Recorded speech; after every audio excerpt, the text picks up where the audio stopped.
How to transfer money from Pandabuy to bank account. Hello everybody and welcome to our channel.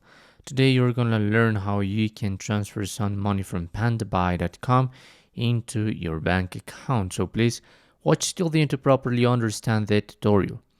Basically, I have here my account. I don't know why there's no my profile picture, but there is a number one like a notification. So I'm going to click there, and here I have a new menu. Now I'm going into my wallet, and here I have all my settings and my wallet. By now my balance is zero, so I'm not gonna be able to show you the entire process in order to retire some money.